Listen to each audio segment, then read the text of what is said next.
Assalamualaikum guys. Di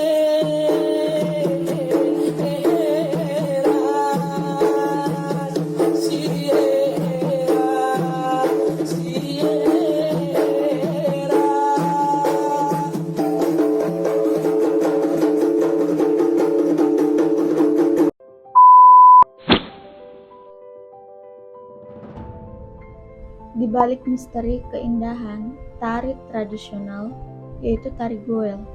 Tari goel syarat akan makna yang mengandung nuansa magis.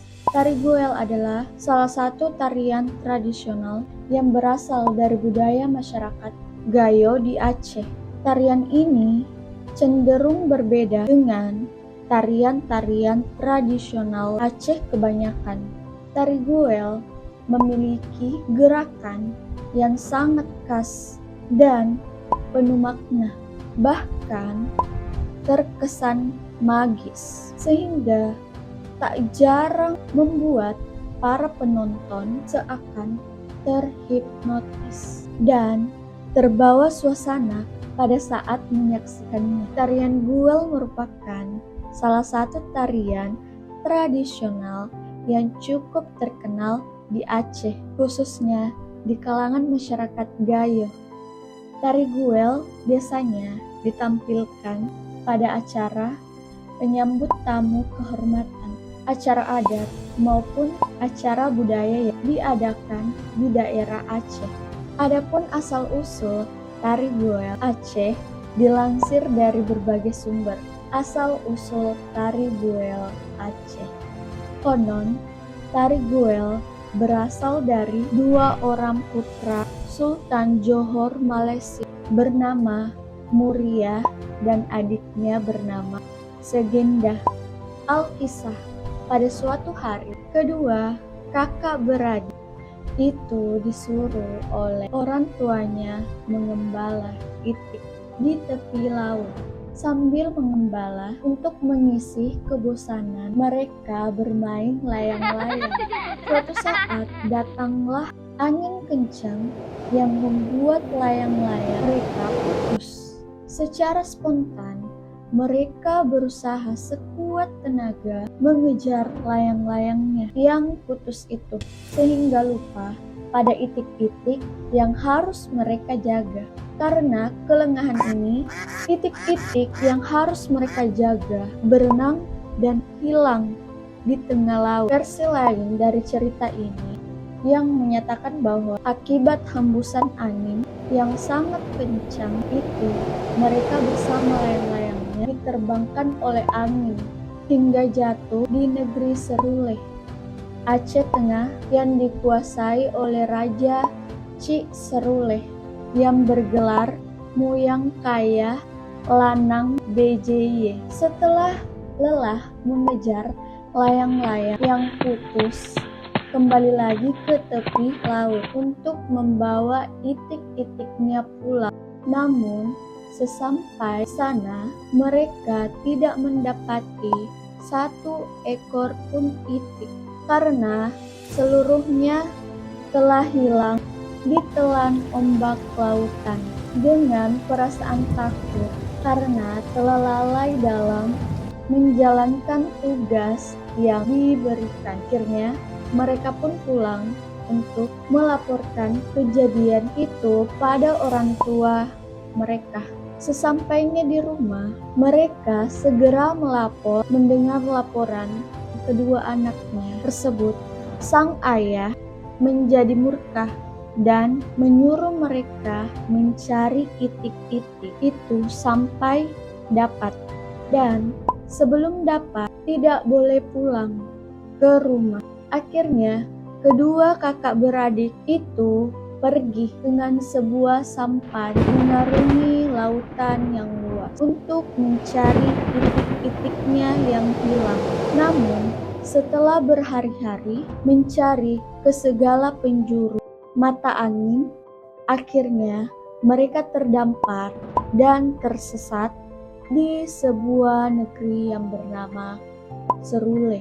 Saat mereka sampai di negeri Seruleh, hari telah gelap gulita. Kemudian mereka menuju ke sebuah langgar untuk beristirahat karena sekujur tubuh mereka basah serta lemah lunglai setelah berhari-hari mereka berada di tengah lautan. Pada pagi harinya, mereka ditemukan oleh beberapa masyarakat Seruleh terkejut mendengar ada 2 anak terdampar di negeri mereka. Rakyat Seruleh beramai-ramai menuju ke Langgar atau Meunasah untuk membawa kedua anak tersebut ke istana Raja Cikseruleh untuk diinterogasi. Setelah kedua anak itu menjelaskan asal-usulnya, maka Raja menjadi ibah dan mengangkat kedua anak tersebut menjadi anaknya.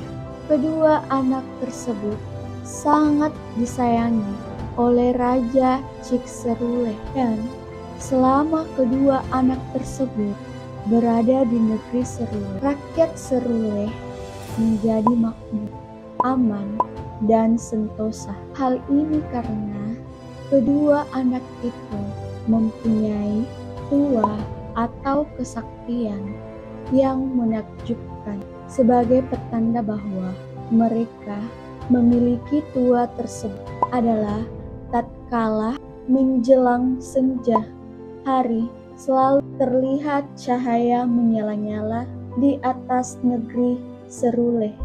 Melihat kemakmuran negeri Seruleh akibat kesaktian atau tuah dari kedua anak itu, maka Raja Linge yang berasal dari negeri tetangga merasa cemburu.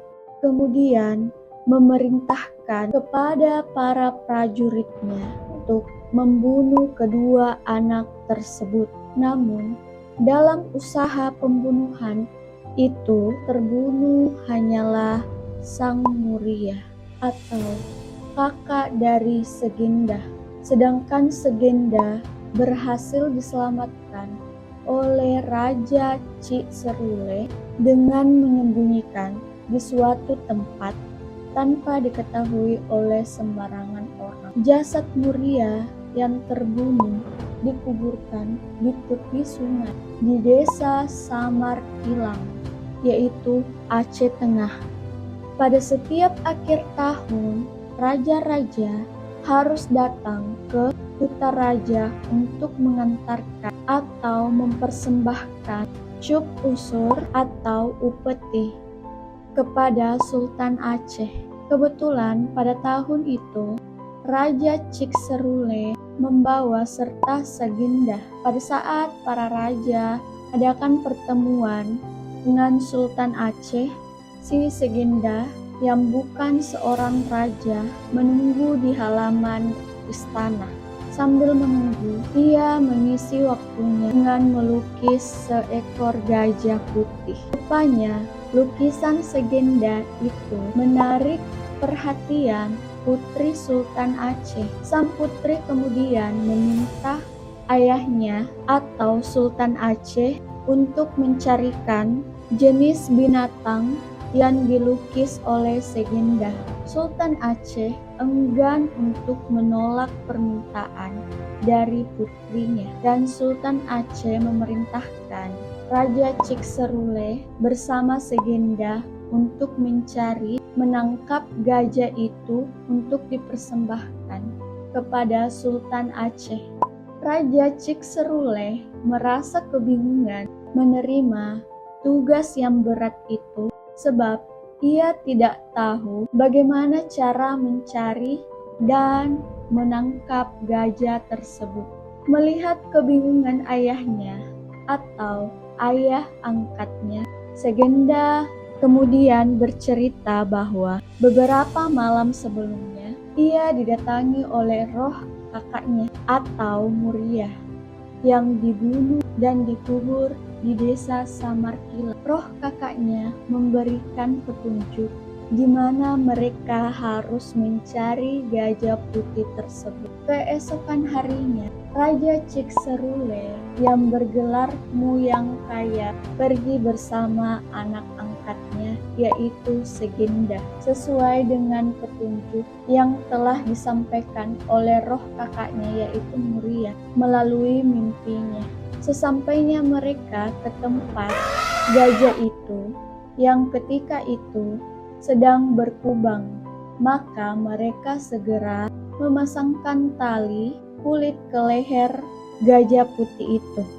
Mulanya gajah putih itu hanya diam, tetapi tiba-tiba gajah tersebut berlari dengan sangat kencang.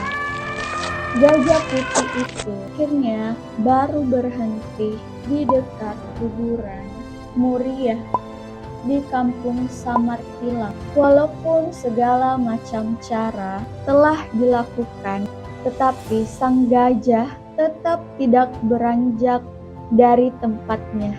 Akhirnya mereka menggunakan cara lain, yaitu rayuan yang lemah lembut dan menari dengan liuk-liukan tubuh. Lihat tingkah laku kedua orang itu. Sang gajah putih akhirnya terbujuk bersedia ikut menuju ke istana Sultan Aceh. Gerakan-gerakan tubuh yang dilakukan oleh Raja Cikserule dan Segenda itu menjadi cikal bakal tari guel yang menjadi tarian tradisional khas rakyat Gayo.